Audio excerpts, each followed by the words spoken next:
This week we're going to have uh, a wonderful holiday. A wonderful holiday. I smile because it just brings back such fond memories of Valentine's Day. Of as a small child,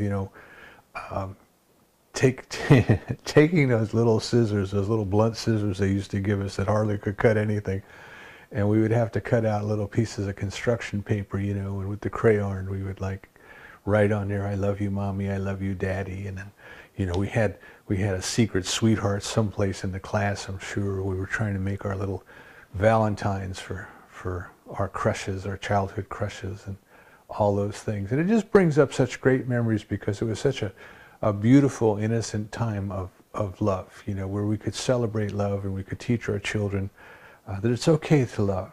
Now, having said that, there are certain restraints that were put on people. They typically would love somebody in their family or somebody in their class or friends or things like that. But there's something just so magnificent about this idea of love that it requires celebration. Now, I'm sure that before Valentine's Day became a holiday in our culture, that other cultures had similar ideas and similar celebrations. If you want to get into the mythology of things, the little Cupid that we have that you see on St. Valentine's Day shooting the arrows of love, that comes to us from the Hindus. I can't remember what the name of the little impster was, but that little creature comes to us from the Hindu mythology. Saint Valentine, in terms of Saint Valentine being the patron saint of love, there's kind of a mixed history there. It's hard to tell which Valentine we're talking about. There was several, but there was one Valentine who was a Gnostic, and he was persecuted by the fundamentalists, the Orthodox Church, the Dogma and Creed folks, and allegedly murdered by an arrow. And they then turned and made him the patron saint of love with Cupid's arrow and things like that, as a way of kind of you take your enemies and you make them heroes, is one way of bringing all their followers to your fold. So I don't know exactly if that's true or not. My point is that it's kind of convoluted how St. Valentine's Day actually became a day that we celebrate love. But this idea of celebrating love, regardless of what holiday we do it, is, I am sure, a universal idea. And we want to talk about that a little bit today. But what is this thing called love? You see, what is this thing called love that we sing about, we talk about, we write poems about, we make movies about, Edward gave up his throne over love. What is this divine impulse, this thing called love? And are there different degrees of love? Are there different kinds of love? When one person says love, do they mean exactly the same thing as what another person means? But more importantly, what we want to come down to is this spiritual concept of love. And it's most important. I think it's most important that we address this at least once a year, if not more often. It's most important that we come to address this, because there's different paths to God. This again comes to us from the East. Different paths to God, different yogas. There's a yoga of service, and there's a yoga of knowledge, and there's a yoga of love. The quickest path to the experience of the divine. And remember, I said like a week or so ago, I said that this idea of the experience, the conscious awareness of our union and our experience of the presence of the divine, this conscious awareness of being one with the presence of God, this seems to be the end point of all different religions. Doesn't matter whether that's something that you're going to experience down the road in some afterlife, in some heaven far away, or whether it's something that you're going to experience here and now. It's the end game, if you want to think of it. And the quickest way, the quickest path for us to take is the path of love. The path of love. Not necessarily the easiest, But the quickest path to the experience of the divine is this path of love. Now you remember perhaps in the Old Testament stories, we had the story of Moses, and Moses was raised as the the daughter of the Pharaoh's son, as the grandson of the Pharaoh. So he was kind of raised in nobility and privilege. And at some point he started to get the idea that he was going to lead the Israelites out of bondage. Now I'm not saying that this is historically true. I'm saying this is a story about the evolution of our soul.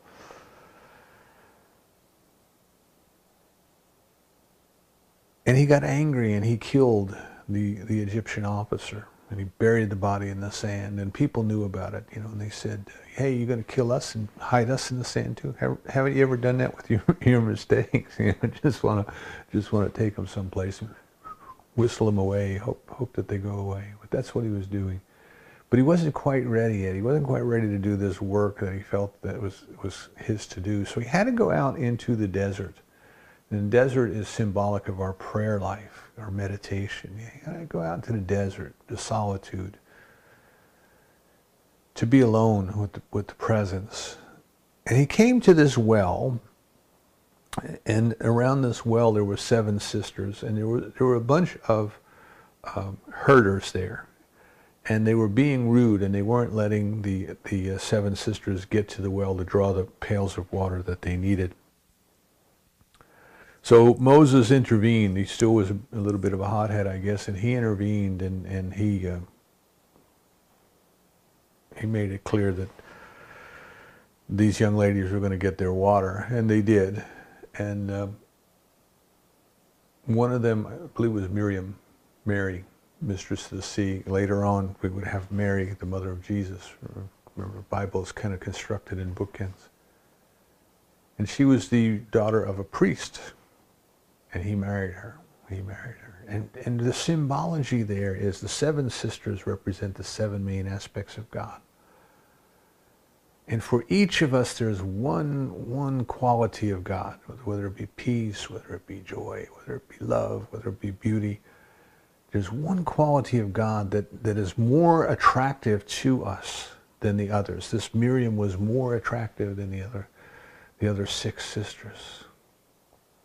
And Moses married her because she was the daughter of a priest. It represented his spiritual growth, his path to God.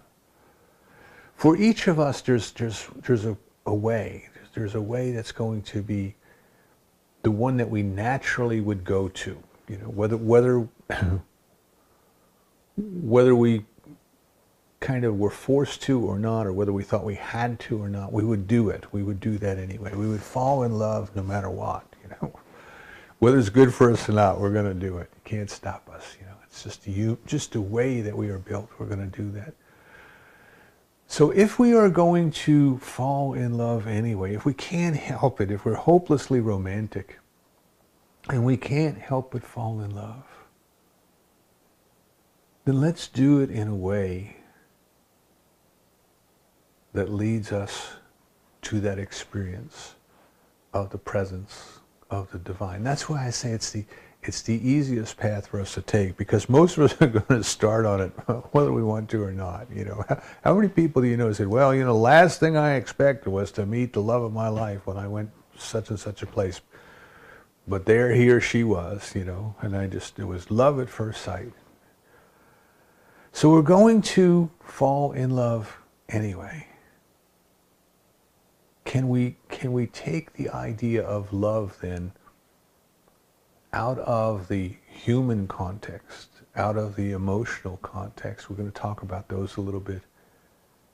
And can we take it into love as a spiritual path?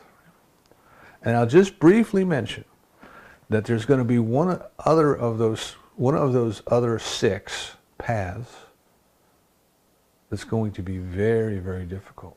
We're going to shy away from it. It's going to be the last thing that we want to do. And that one represents for us our greatest growth opportunity.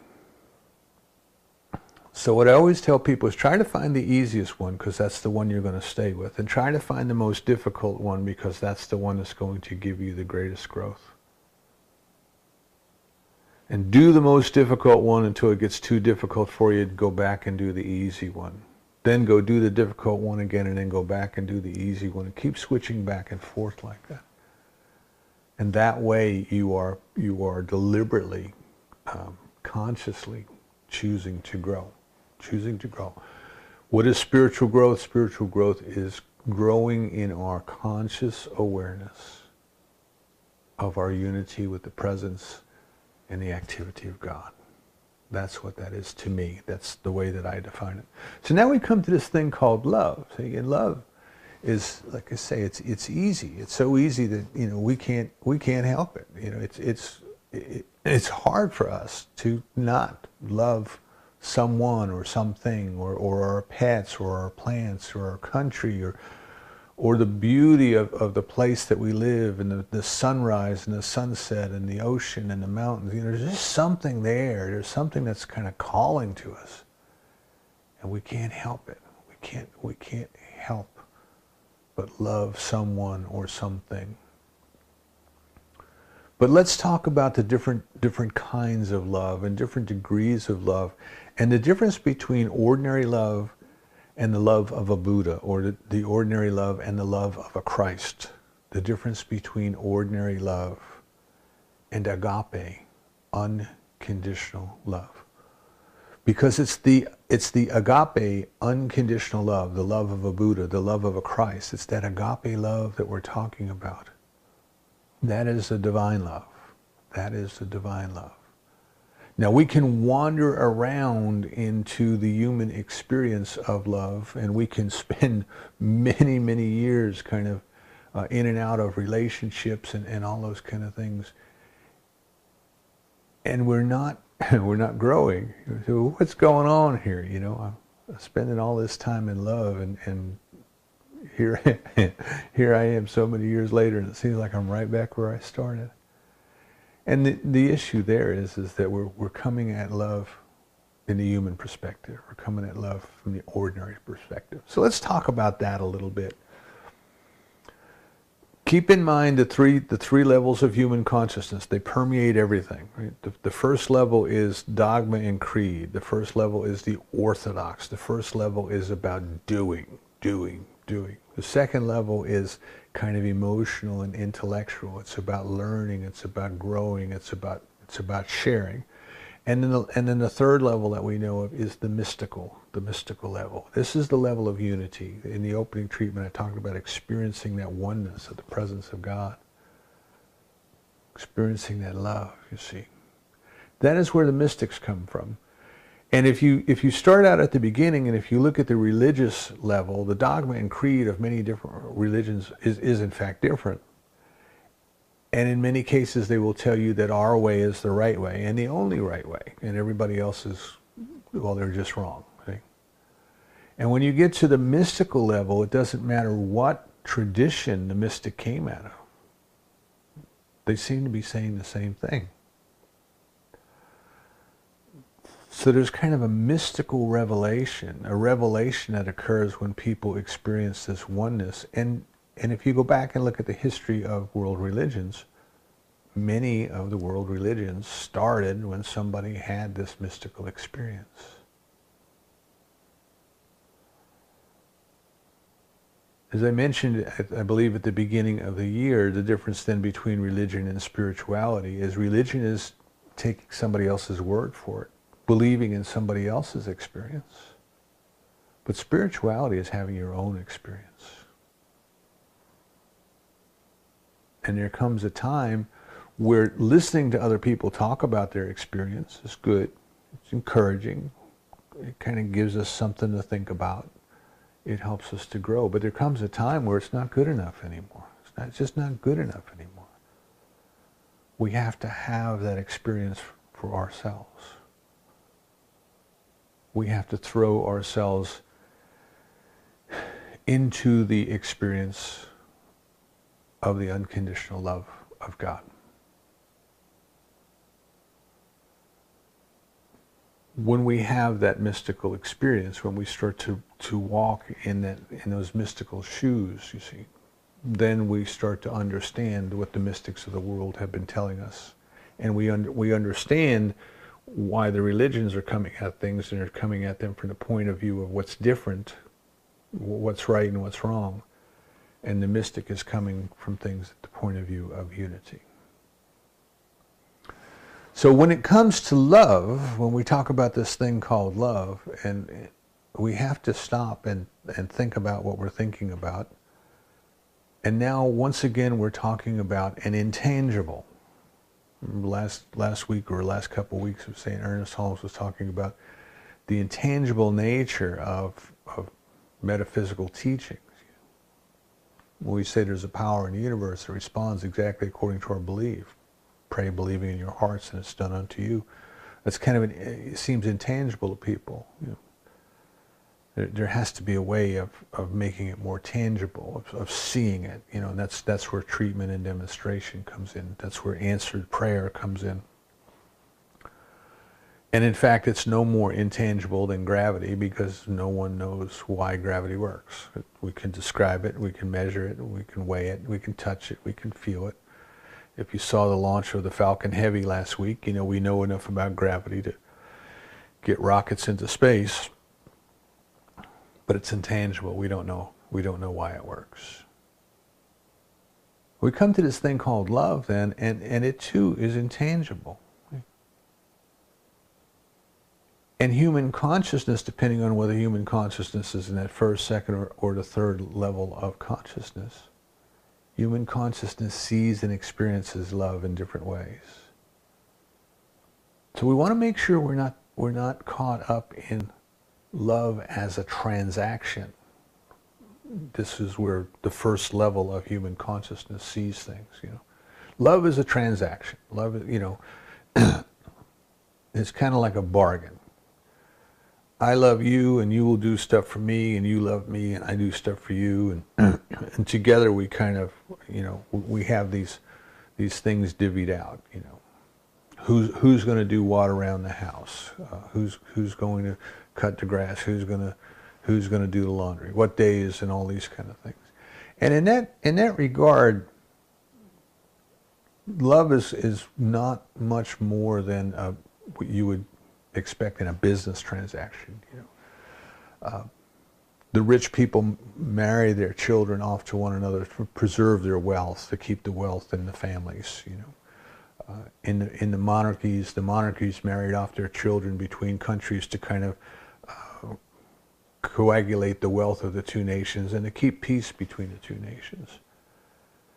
And just as a side note, it's very, very amazing if you look at the history of the First World War, how many of the monarchs involved in that war were cousins, were first cousins. And they were writing notes to each other during the war, calling each other by their pet names, like Dear Willie, you know, to Kaiser Wilhelm, Dear Willie, or Dear Nicky to Nicholas in Russia.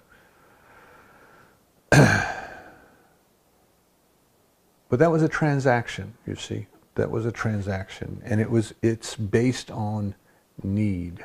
If you think of how much of what we get in our old rock and roll music, how much of love was a needy love. It's almost like a sickening, needy love. I can't live if living is without you. And in that regard, what it comes down to is, well, people, excuse me, and get a sip of water.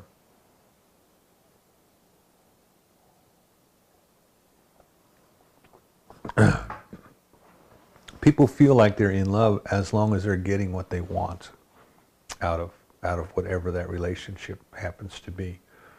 In many cases, people are confusing love of another person with the way they feel. I love you because I feel so good when you're around. Well, what happens when I stop feeling good when you're around? You know, if I stop feeling good when you're around, well, that must mean that I don't love you anymore. It must mean that there's something wrong with you. You've changed. You're broken now, and I need to go find somebody else who makes me feel good when I'm around them. So it's kind of where most of the world is, but it's a kind of a shallow view of love. It's based on transactions. The second level of love is more emotional and kind of more intellectual. It kind of goes into, there's an emotional attachment. There's this feeling of oneness. There's this feeling of connectedness. A deep feeling of kinship. And this kind of gets us closer to the spiritual definition of love that I use, which is the experience of unity. The things, the people and the things and the animals that we love, we say we love, are things that we feel one with. And keep in mind that much of our human language, the way that we use love is we use it as an appetite. I love hamburgers. I love ice cream. I love going to watch baseball games. That's not kind of agape love. That's kind of just something you really enjoy, something you really want to do. So we even use confusing terms. When we start to move into the second level of love, now we're starting to get into a deeper emotional connection. Now there may still be some transactional things, We may still divvy up the work, and we may kind of come at this relationship in terms of, are we each getting out of it the things that we want to get out of it? But now there's something deeper going on. There's a deeper bond going on. There's a deeper affinity going on. There's a deeper feeling of oneness or of unity. But that still is not entirely what we're talking about when we're talking about unconditional love, because the emotional love that we're talking about can also be a very, very needy love. It can be that, well, I just feel really good about myself when I'm with you. I just really feel like life is wonderful when I'm with you.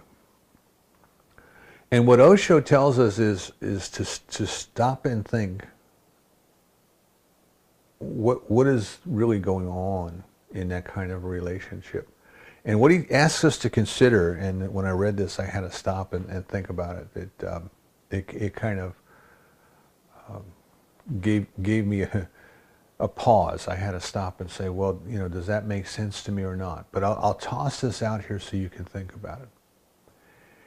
And he said, most of humanity is going through life with a tremendous fear of death. We are petrified of dying. We are petrified that death is an oblivion, that whatever we were is gone.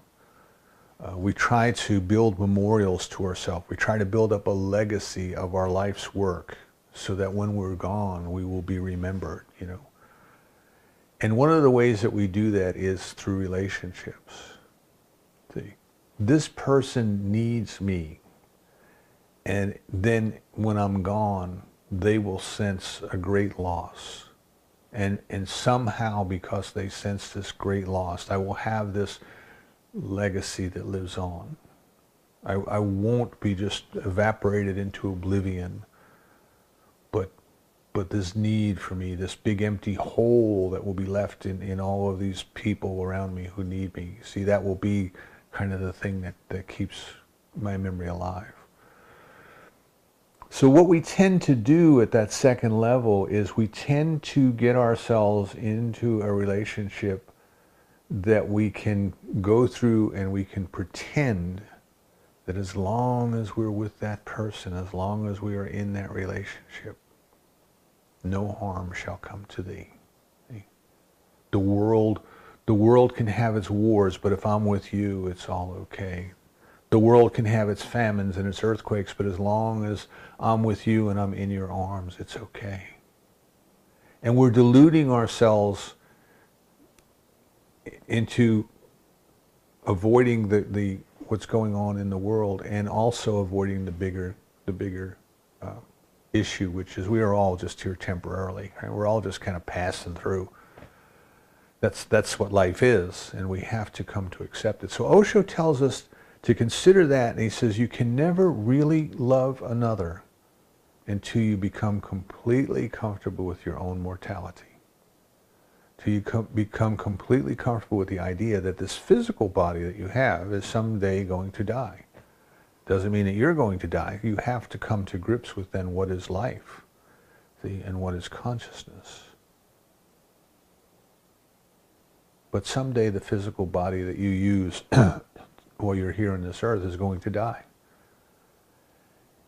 And until we can become completely comfortable with that, understand what that means, we're never really authentic. We're never giving of our authentic selves, because we're trying to create this shared illusion that as long as we're together, everything is beautiful. Now, I'm not saying that everything isn't beautiful, but it can be beautiful even with the knowledge that we're both just passing through, or three of us are passing through, or four of us are passing through, or our group is passing through, or whomever we love. So human love then is kind of divided. It is kind of separated. It is kind of categorized. So we love these people, but we don't love those people. We love the people in our family. I want you to think about that, you know. We're all kind of strangers when we come into the family. We're born into a family of complete strangers, but yet we're told that we love these. We need to love these people because they're our family. I think the older you get, the more apparent that becomes to you. When you welcome your grandchildren and you welcome your great-grandchildren into the family, you can welcome any child into the family. You can love any child that comes into your family. It doesn't matter where they come from. You can love them, you see, because they are God's love in action. They are God's beauty in action. So when we first become exposed to these ideas of love, love is very compartmentalized. You can love your family members, but you can't love the people who are not your family members. You can love people who go to your church, but don't necessarily love people who don't go to your church. In fact, in some churches, if you marry somebody from a different church, you're excommunicated, which is ostracization is any culture's way of enforcing a taboo. You're kicked out, you know. We love people because we can get what we want or we need from those people. We love people because of the way we feel when we are with those people. We love people because emotional needs are satisfied, and all of these kind of things. And none of that is what we were talking about when we were talking about divine love. We are told that God is love, and if you don't know love, you don't know God. We are told love and do what you will. Didn't even say love God and do what you will. This was Augustine. This was one of his sermons. Many modern day preachers have to add that. So, but he meant to say if you love God, you can do. No, he didn't say that. He said love and do what you will. Love and do what you will. And love is the quickest path to God. Now, down at level 1 consciousness, people look at love and they say, but love's intangible, love's too abstract.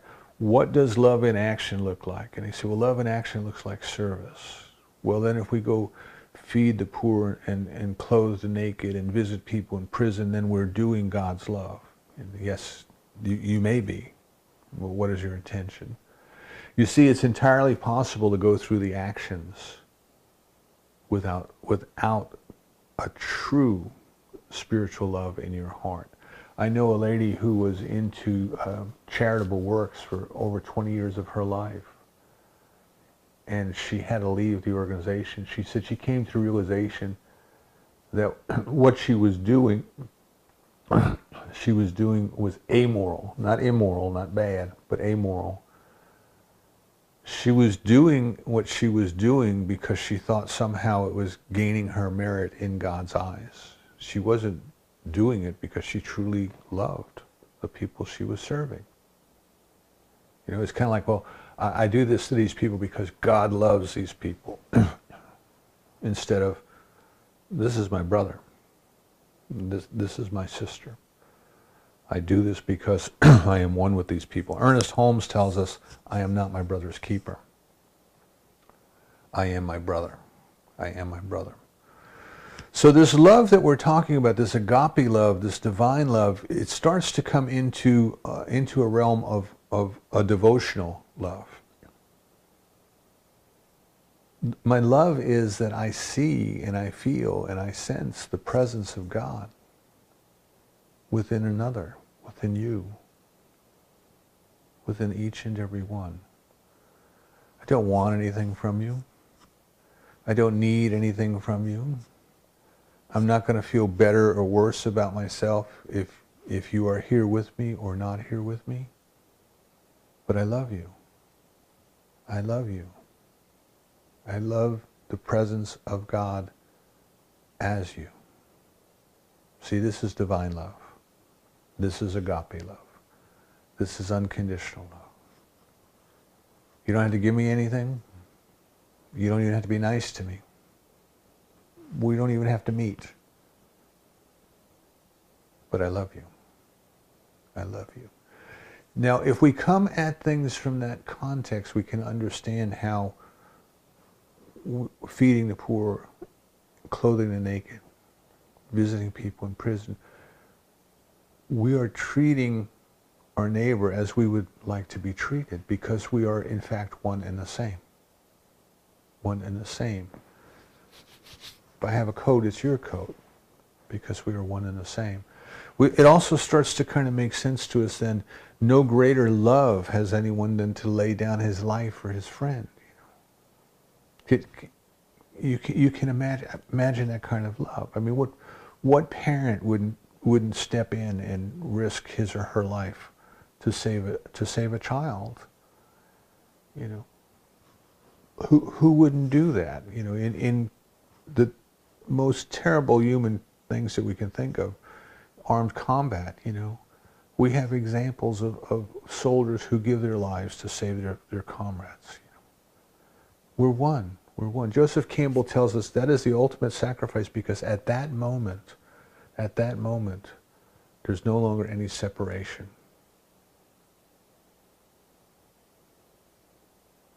So the kind of love that we are talking about is the kind of love that is based on the recognition of the presence of the divine in everyone and in everything. And if you're in a relationship, a romantic relationship, can you take the time and make the time to just recognize your beloved as the presence of God? The presence of God has come into my life to do this beautiful dance with me. And together what we are doing is we are helping each other every day. We are helping each other to see the beauty and the love and the presence of God in this world, in each other, in ourselves, in the mirror. You know, and I mention that in the mirror because if we can't look in the mirror and love what we see in the mirror, there's no way we can fully love another. We just can't. It's not possible. We don't know how. We can't give something we don't have. And I'm not talking about narcissistic love of self and egotistical love of self. I'm talking about, can we look into the mirror and recognize that the consciousness that is looking back at us is the individualized expression of God's love that has shown up on this place, in this place, at this time, as us. Now that doesn't mean that we are not aware of all of our flaws and our mistakes and the things, the regrets that we have, the things that we wish we hadn't done, and all of those human things. But it means that we love the very essence, the very presence, the very joy of God that is right there. When I was a kid, you know, the nuns used to tell us, your body is a temple of the Holy Spirit, and you should treat it accordingly. And we never quite understood what that meant, but now I start to get it, you know.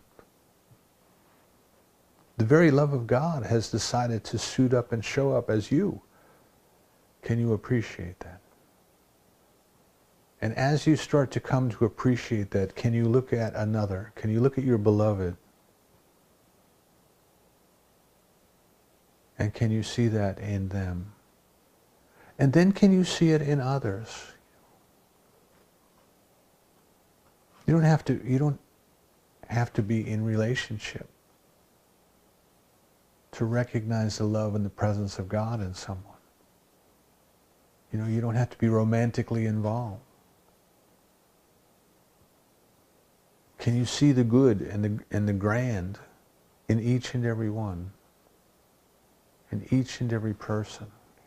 In each and every child that that you pass along the way? I was walking through the corridors of the hospital last week, making my way back and forth from the room to the cafeteria. And there was a young family kind of coming towards me, and there was a little girl. She might have been about 3 years old.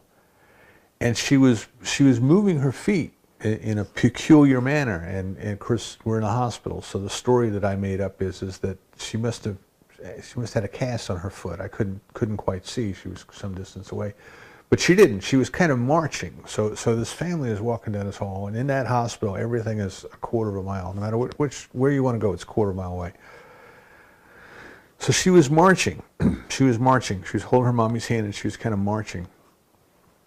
And all of a sudden, she shouts out, "Stop! Stop! There's a star! There's a star! Stop!"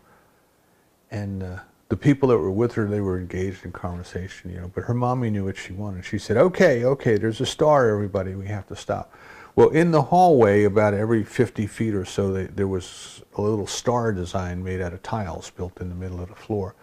And she made up this little game that as they were walking down the hall, when you got to the star, you were supposed to stop, and then everybody had to turn around. I think 3 times, she told them. You have to spin around 3 times, and then they could go and they could march to the next star, And I just get this big smile on my face, this beautiful little child.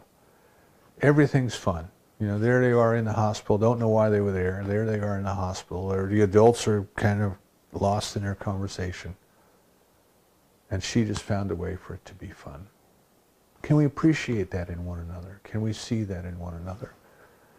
So the path of our growth then, the reason that I say it's the easiest path, it's probably the clearest path to us, is because it's very easy for us to see where is it that I've cut myself off? Where is it that I have separated myself from God's love? Where have I compartmentalized? Where have I decided, oh, I'm going to love here, but I'm not going to love there. Right? I'm going to love this group of people. I'm not going to love that group of people.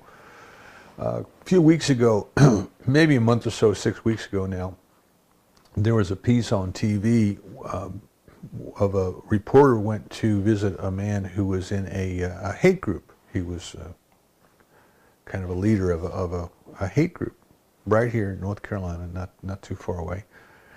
And this reporter got an interview with him, and she went up to his compound. He had, some acreage where this group, kind of like a paramilitary group, met. And she was the first person of color ever to set foot on his compound. And he was sitting there for the interview, and he had his robes on and his, little costume of whatever organization he was representing. And he said to her, he said, "You're the first person of color that has ever been on my property." And she said, "Well, why is that, And I admire her because she didn't let her personality get engaged. She didn't take personal offense. She continued to do her job as a journalist. And she said, "Well, why is that?" And he immediately jumped into quoting Old Testament scripture about how you don't let tribes mix. And I have no idea where in the scripture you would find what he was talking about. If I had the tape, I could probably go back and find it. But my point is that he had justified separating himself from other people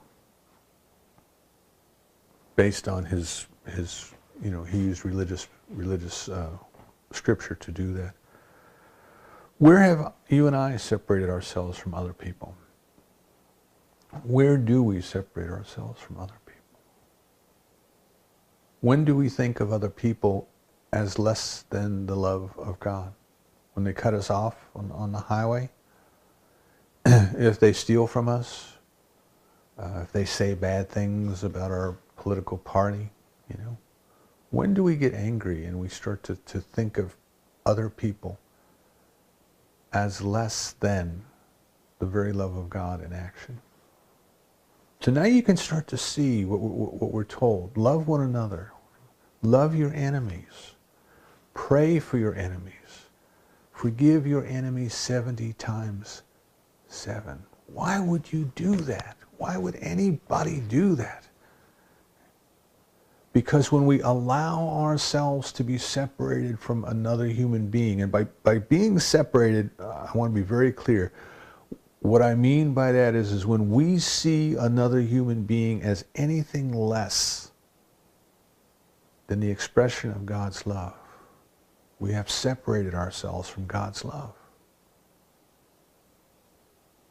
And it's very easy for us, if we will open ourselves up to be aware of our reactions and our responses to the news and the conversations at the water cooler and all these other things, it is very easy for us to become aware of where we have allowed that separation to remain.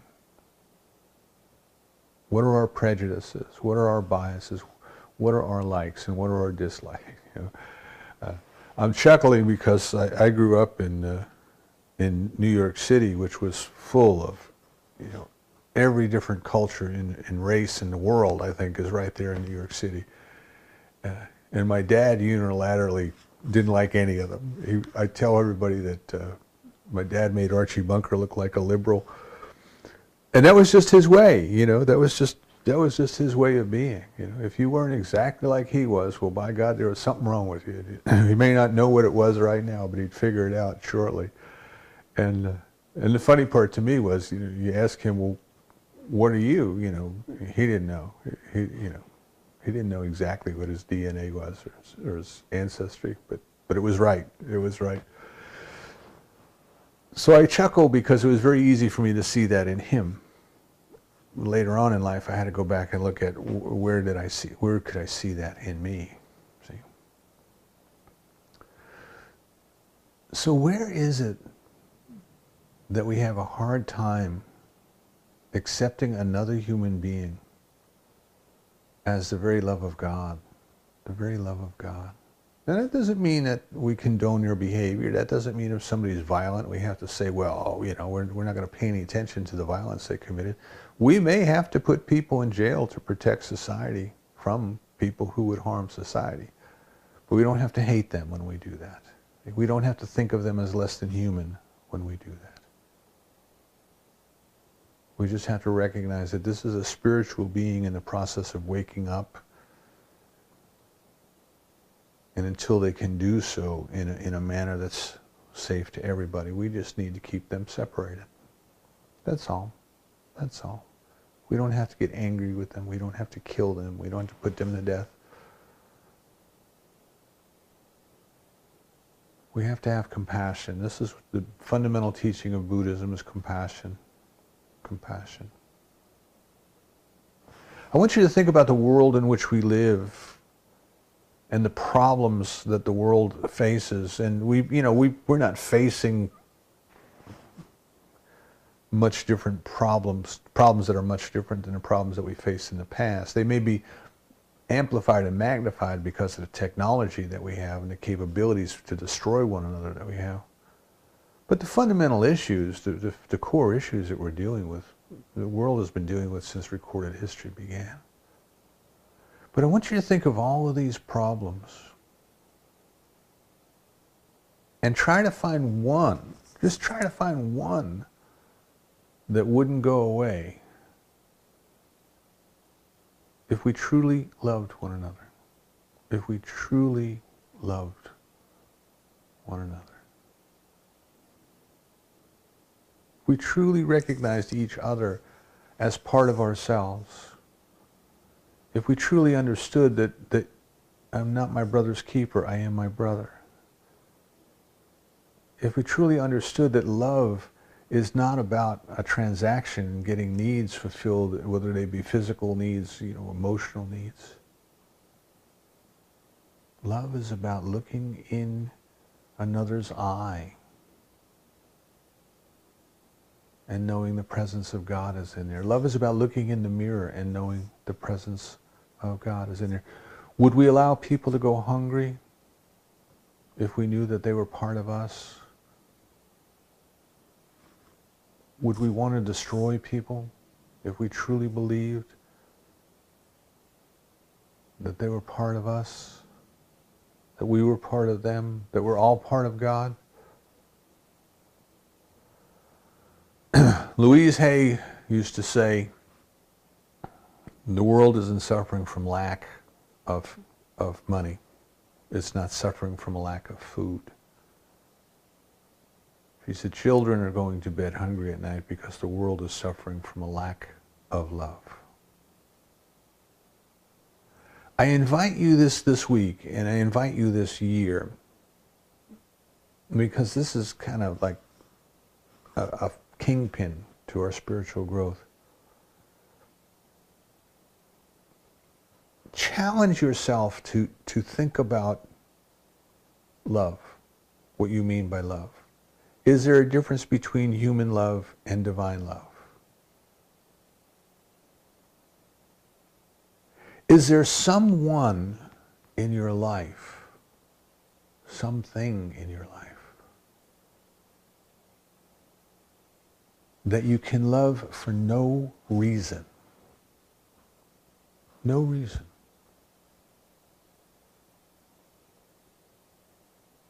I just see the presence of God in this person.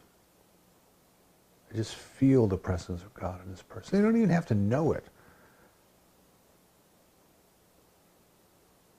Can it be someone in your family? Can it be your spouse, your significant other? Can it be someone in the world, a saint? Can it be a spiritual figure, the Christ, the Buddha? Can it be a saint, someone like that?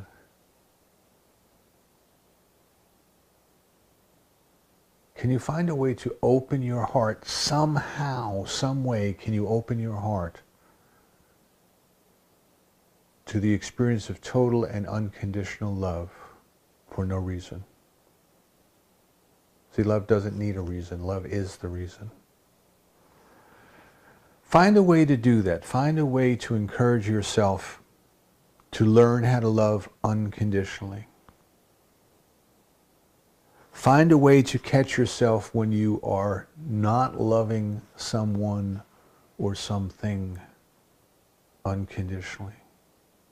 And we do it. We all do it. You know, we've grown up in an environment where it's easy to say, well, you know, those people from that country are all lazy, or those people from that country are all crooks, or, you know, whatever. We've all been exposed to that. Is any of it still in there? Do we need to let it go? Do we need to recognize that each and every one is part of God, and God loves each and every one of us, the just and the unjust alike? So let's let 2018 be our year of unconditional love. Let's open ourselves up to a devotion. Let our devotion be the presence of God.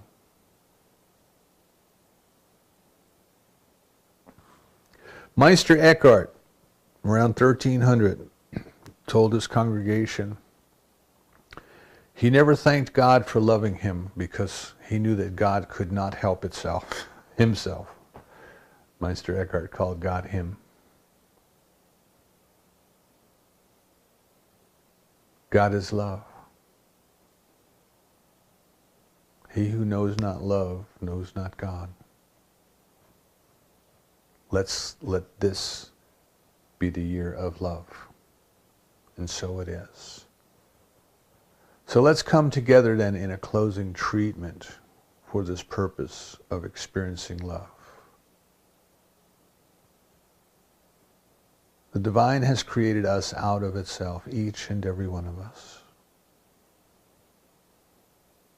It knows every hair on our heads. It knows every bone in our bodies. It weeps for every robin that falls from the tree.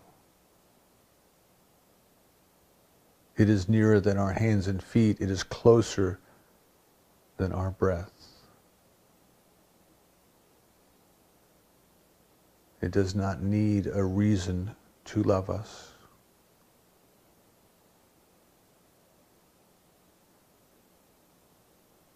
It will not stop loving us. Our only decision is whether or not we will let that love in, that we will let that love through.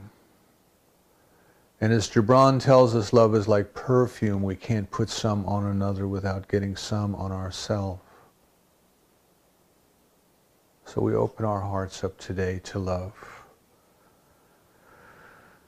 Our prayer today and every day is simply this: sweet Lord, help me to be the best instrument of your love I can be this day.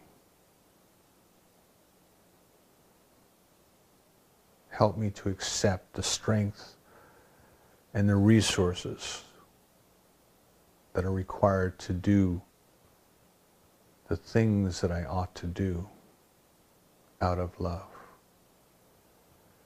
Help me to discover within myself any and every area where my thoughts about another person or another group of people is less than love, total, unconditional, agape love.